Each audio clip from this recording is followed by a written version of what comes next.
Hello friends, कैसे हैं आप लोग। काफ़ी दिनों के बाद में आपसे मुखातिब हुए हैं और चूँकि प्रीलिम्स मेरा भी था और आप लोग भी प्रीलिम्स दिए होंगे, तो थोड़ा सा चर्चा कर लें हम लोग कि कितना मेरिट संभावना है। तो आप देखे होंगे कि पेपर लगभग जनरल पेपर कह सकते हैं इसको, जो 2017 में पेपर हुआ था लगभग उसी तरह से पेपर था। बस इतना है कि इस बार चूंकि लॉकडाउन की वजह से लोग उतनी अच्छी तरीके से पढ़ाई नहीं कर पाए हैं, तो थोड़ा बहुत मेरिट कम जानी चाहिए वैसे। लेकिन यह है कि लगभग अगर मेरिट की बात करें तो 120 प्लस 2 माइनस 2 मेरिट जाने की संभावना ऐसी व्यक्त की जा रही है। तो आप लोग आश्वस्त हो चुके होंगे, अपना मिलान कर लिए होंगे आंसर की से कि कितना नंबर जा रहा है।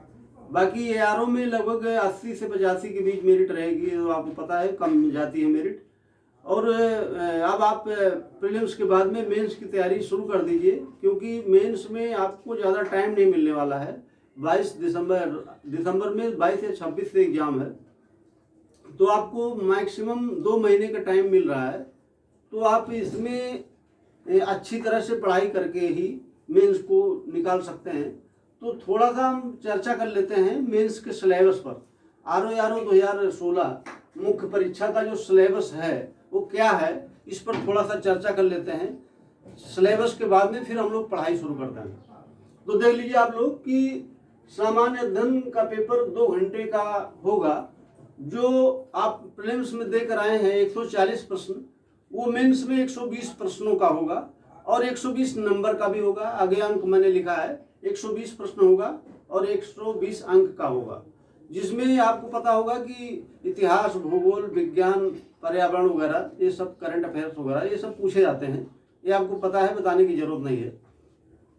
ये पहले दिन पेपर होता है, सबसे पहले सामान्य अध्ययन का ही पेपर होता है।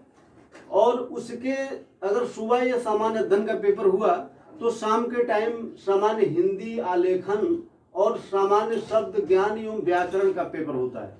कुल मिलाकर के ये जो 2 पेपर मैंने यहाँ पर लिखा है, ये दोनों एक साथ में होता है। यानी कि जो सामान्य हिंदी का पेपर होगा जिसमें पत्र लेखन होगा वो 100 नंबर का होगा, और ये कुल मिलाकर के 3 घंटे का पेपर होगा, जिसमें से 2.5 घंटे का पेपर ये सामान्य हिंदी वाला होगा। और इसी दौरान आपसे कॉपी ले ली जाएगी 2.5 घंटे के बाद में, और फिर आधे घंटे के लिए ये पेपर होगा जो सामान्य शब्द ज्ञान एवं व्याकरण का होता है। ये मात्र 30 मिनट मिलता है टाइम इसमें आपको, और 30 प्रश्न होगा। 30 प्रश्न, एक प्रश्न 2 नंबर का होता है, तो कुल मिलाकर के ये एक प्रश्न 60 नंबर का होता है। यानी कि एक पेपर जो होगा ये 30 क्वेश्चन 60 नंबर का होगा कुल मिलाकर के। तो ये दोनों पेपर एक साथ में ही होता है। समय मिलेगा आपको मात्र 3 घंटे। 2.5 घंटे का ये सामान्य हिंदी का पेपर और सामान्य शब्द ज्ञान का ये आधे घंटे का पेपर होगा। जैसे ऑब्जेक्टिव आपने दिया है प्रीलिम्स में, ऐसे ही ऑब्जेक्टिव ये पेपर होगा। ये ऑब्जेक्टिव और ये ऑब्जेक्टिव, 2 पेपर इसमें ऑब्जेक्टिव होगा। बाकी इसमें जो ये पेपर आप देख रहे हैं हिंदी का, ये डिस्क्रिप्टिव होगा और निबंध का डिस्क्रिप्टिव होगा। तो आपको लिखने का काम जो करना है वो 2 पेपर में करना है, और ये 2-3 दिन के अंदर पेपर खत्म हो जाता है। मान लीजिए एक दिन गैप है बीच में, तो दूसरे दिन दूसरे टाइम में आप ये पेपर खत्म हो जाएगा। यानी एक दिन में ये दोनों पेपर हो जाएगा, 3 पेपर, और एक दिन में ये पेपर हो जाता है। तो कहीं तो लगातार भी करा सकता है, आयोग के ऊपर है, वो गैप करके भी करा सकता है। तो ये पेपर आपके कुल मिलाकर के जो निबंध का पेपर है ये 3 घंटे का होता है। इसमें 3 निबंध लिखना होता है। 3 निबंध में मैं आपको अभी आगे बताऊंगा कि क्या क्या टॉपिक उसमें होते हैं। तो पहले तो आप ये जान लीजिए कि टोटल जो नंबर होता है 400 नंबर का होता है। और आपकी जानकारी के लिए बता दें कि अभी 2017 का फाइनल कट ऑफ नहीं आया है, 2015 का कट ऑफ आया था। तो 287 मिनट गई थी जनरल की मेरिट, जो समीक्षा अधिकारी की मेरिट थी। और बाकी सहायक समीक्षा की मेरिट बहुत ही कम जाती है, कुल मिलाकर के 180 नंबर गई थी। तो बहुत अंतर होता है दोनों में, आरओ और एआरओ में। आप इसके बारे में जानते हैं कि जिसके पास ओ लेवल या PGDCA की डिग्री होती है वो ARO के लिए एलिजिबल होता है, और बाकी समीक्षा अधिकारी के लिए कोई एलिजिबिलिटी नहीं होती है, मात्र ग्रेजुएट होना चाहिए। ये आपको पता पहले से भी है। तो हम आपको बताना चाह रहे थे कि ये सिलेबस आपका है, आपको इतना ही मेंस में पढ़ना है और इसमें इंटरव्यू नहीं होता है। आपको मैं बता दूं कि मात्र मेंस के बाद में आपको फाइनल रिजल्ट मिलता है, जो यस नो में मिलता है कि आप सेलेक्ट हैं या नहीं सेलेक्ट हैं। इसके बाद में थोड़ी सी जानकारी मैं इस पेपर के बारे में देना चाहता हूं कि जो सामान्य हिंदी आलेखन का पेपर होता है, ये इसके बारे में मैंने यहाँ बताया है कि क्या क्या प्रश्न इसमें किए जाता है। तो आप देख रहे होंगे कि इसमें टोटल 6 प्रश्न किए जाते हैं। जो हिंदी का पेपर होता है सामान्य हिंदी आलेखन का, आलेखन मतलब होता है पत्र लेखन, तो यानी कि लिखना है। इसमें दिए गए गद्यांश का शीर्षक, सारांश एवं रेखांकित अंशों की व्याख्या लिखनी होती है। इसमें मैंने बताया आपसे कि लिखना होता है। ये 21 नंबर का ये क्वेश्चन होता है। इसमें शीर्षक निकालना होता है, सारांश लिखना होता है और रेखांकित अंश दिए होते हैं, उसका अर्थ लिखना होता है, ठीक, उसकी व्याख्या करनी होती है। तो कुल मिलाकर के ये 21 नंबर का होता है। इसके बाद में दूसरा प्रश्न जो मिलेगा, किसी दिए हुए पत्र का सारणी रूप में सार होता है। तो जो सारणी रूप दिया जाएगा आपको करना है, वो एक सरकारी पत्र दिया होगा, उसका सारणी रूप में सार होगा। ये सारे टॉपिक मैं आपको बताऊंगा कि कैसे सारणी रूप में सार लिखा जाता है। तो पहले आप सिलेबस को समझ लीजिए अच्छी तरह से। सबसे ज़्यादा जरूरी होता है कि सिलेबस में क्या चीज़ है, क्या हमको पढ़ना है, ठीक। तो जो इसका तीसरा पार्ट होता है, यानी तीसरा प्रश्न होता है, वो पत्राचार का होता है। यानी कि जो पत्र लेखन है, सबसे कठिन और इम्पोर्टेंट टॉपिक जो होता है इसमें पत्र लेखन का होता है। पत्र लेखन 24 नंबर का होता है, जो 3 पत्र लिखने होते हैं आपको। तो मैंने देखिए इसमें बता दिया आपको कि शासकीय और अर्धशासकीय पत्र। ये इसमें चूंकि शासकीय पत्र पूछा नहीं जाएगा, क्योंकि शासकीय पत्र का तो सारणी रूप में सार लिखना ही होता है। आपसे प्रश्न किया जाएगा तो अर्धशासकीय पत्र से किया जाएगा, ठीक। तो 3 टॉपिक इसमें दिए गए, देख रहे हैं, फर्स्ट, सेकंड, थर्ड। तो ये क्वेश्चन यहाँ से अर्धशासकीय पत्र मिल जाएगा आपको। और दूसरा प्रश्न देखिए मिलेगा जो कार्यालय आदेश, ज्ञाप और परिपत्र से। एक प्रश्न यहाँ से किया जाएगा, जो वो भी 8 नंबर का होगा। और तीसरा जो पत्र लेखन होगा, वो तीसरा पत्र होगा विज्ञप्ति, टिप्पणी एवं प्रतिवेदन या अनुस्मारक से। तो इन तीनों टॉपिक से एक एक प्रश्न करना होता है। इसमें कोई विकल्प नहीं मिलता आपको कि आप इसको करिए या इसको करिए। इसमें से तीनों जो भी प्रश्न आएगा वो सब कंपलसरी होंगे और करना होगा उसे। तो कुल मिलाकर के इसमें 3 लेटर लिखना है, और 3 लेटर कौन कौन आएंगे ये मैंने आपको यहाँ नोट डाउन कर दिया है। तो ये इसके बाद में देखिए अगला जो टॉपिक आता है वो पारिभाषिक शब्दावलियाँ होती हैं। पारिभाषिक शब्दावलियाँ उसमें कुछ प्रशासनिक होती हैं, कुछ वाणिज्यिक होती हैं, जिसको आप कॉमर्शियल बोलते हैं, ठीक। कुछ अन्य एडमिनिस्ट्रेटिव शब्दावलियाँ होती हैं। तो इसके 2 पार्ट होते हैं, और इसमें अंग्रेजी से हिंदी का प्रश्न पूछा जाएगा, 5 प्रश्न।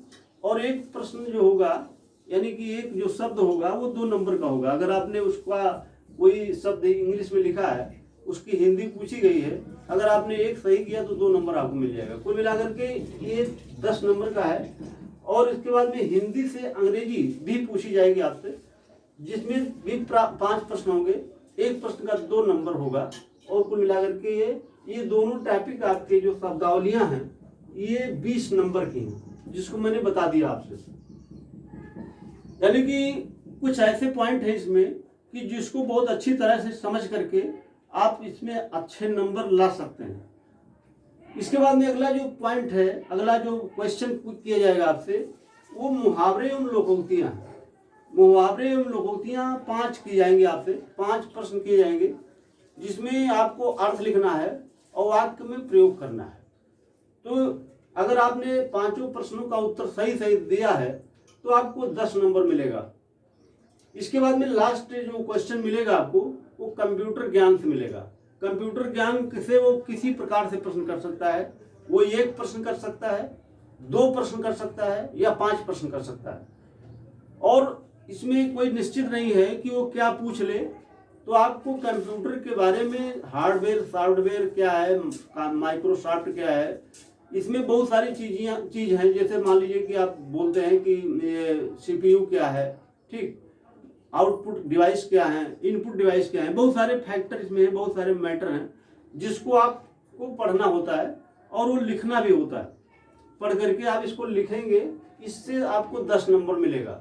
तो कुल मिला करके ये आपको ये जो दूसरा पेपर था सामान्य हिंदी और महालेखन का, ये मैंने बता दिया कि इसमें क्या क्या पॉइंट होंगे जिसे आपको पढ़ना है। और ये मैं आपको वीडियो फ्री आप कास्ट देता रहूँगा आपके लाभ के लिए, कि मैं जानकारी दे दूं कि प्रीलिम्स में मैंने आपसे वादा किया था कि आपको 55 नंबर तक मिल जाना चाहिए। तो आप की जानकारी के लिए मैं बता दूं, मैंने पहले भी बोला था कि हमारे नोट से ही लगभग 50 प्रश्न के ऊपर मिले हैं। 52-53 प्रश्न मेरे नोट से मिले हैं।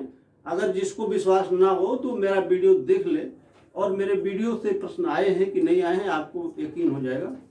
और फिर मैं बोल रहा हूँ कि आने वाला जो ये मेंस का एग्जाम है, इसमें भी जो मैं बताने जा रहा हूँ ये आपके लिए बहुत ही इम्पॉर्टेंट होगा, और यहाँ से निश्चित तौर से प्रश्न आपको मिल जाएगा, और कम नहीं बहुत अच्छे लेवल पर आपको प्रश्न का उत्तर मिल जाएगा, और अच्छे प्रश्नों का जवाब होगा, जिससे आपका लाभ ही लाभ है।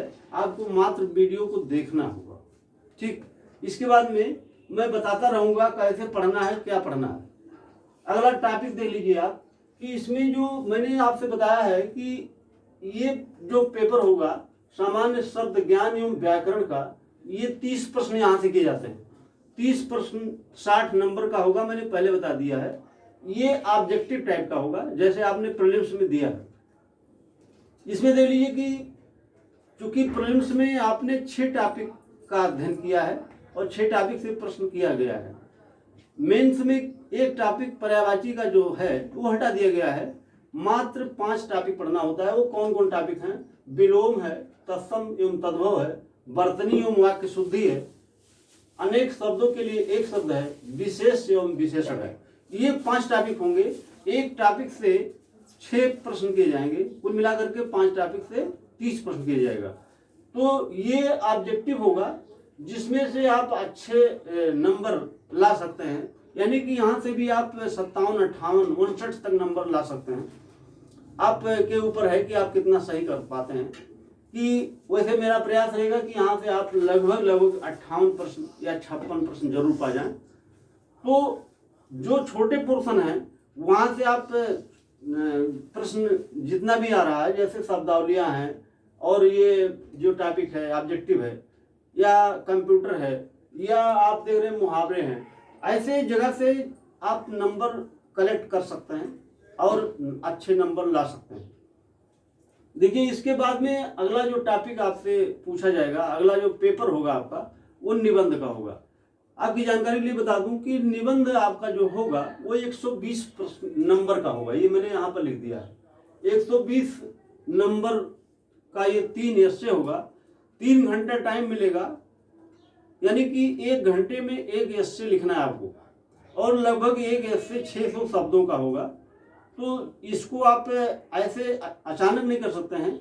निबंध ये इसके लिए बहुत अच्छी शब्दों की पकड़ और लंबी अवधि में प्रयास किया गया होता है।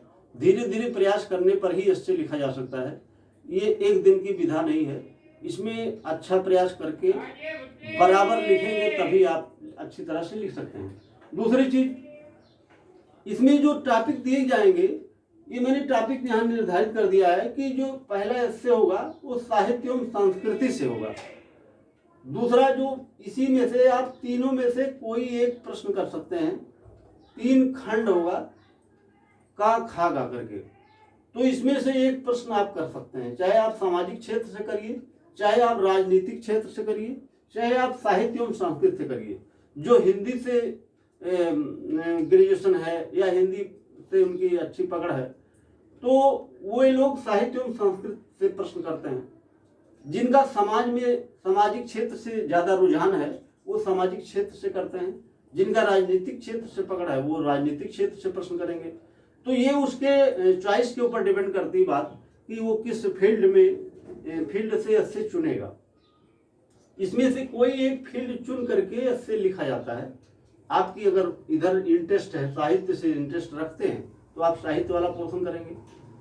दूसरा जो प्रश्न किया जाएगा वो विज्ञान, पर्यावरण एवं प्रौद्योगिकी से किया जाएगा। ठीक, या तो आप यहाँ से विज्ञान, पर्यावरण, प्रौद्योगिकी से करिए, या आर्थिकी से करिए, या आप कृषि एवं व्यापार से करिए। तो जो टॉपिक दिए गए हैं वो निश्चित तौर से एक एक प्रश्न यहाँ से मिलेगा विकल्प के रूप में आपको। तो तीनों में से एक प्रश्न, इन तीनों में से एक प्रश्न यहाँ से करना है, इन तीनों में से एक प्रश्न यहाँ से करना है, और तीसरा जो इससे होगा वो राष्ट्रीय और अंतर्राष्ट्रीय घटनाक्रम से होगा। दूसरा प्रश्न किया जाएगा प्राकृतिक आपदा से, बाढ़, सूखा, भूकंप, चक्रवात, भूस्खलन, ये जो टॉपिक हैं यहाँ से एक प्रश्न मिल जाएगा आपको। दूसरा प्रश्न मिलेगा आपको राष्ट्रीय विकास योजनाएं, जो सरकार द्वारा योजनाएं चलाई जा रही हैं, जैसे आप जानते हैं कि मनरेगा है, या कन्या विद्या धन योजना है। बहुत सारी योजनाएं जो भारत सरकार की योजनाएं हैं जो चलाई जा रही है, उसमें से आपको एस्से मिलेगा। तो कुल मिलाकर के आपको 3 एस्से करना होगा और एक एस्से 40 नंबर का होगा। ठीक, आपको इसमें मैं बता दूं कि तीनों एस्से 3 घंटे में लिखना है, जो कि अच्छा चैलेंज है। आसान नहीं होता लिखना एस्से। अगर आप एस्से की अच्छी तैयारी नहीं किए हैं तो लिखने में परेशानी होगी। हालांकि मैं आपको एस्से का भी टॉपिक बताऊंगा और कैसे लिखा जाता है इसके बारे में भी चर्चा करूंगा। पर बस इतना करना है आपको कि आप वीडियो को देखते रहेंगे और मैं आपके लिए प्रयास बराबर करता रहूँगा। और अगर मेरा वीडियो आपके लिए कुछ मुफीद हो, कुछ अच्छा हो, इम्पोर्टेंट हो, तो आप लाइक, सब्सक्राइब जरूर कर दिया करें मित्रों। बहुत बहुत धन्यवाद।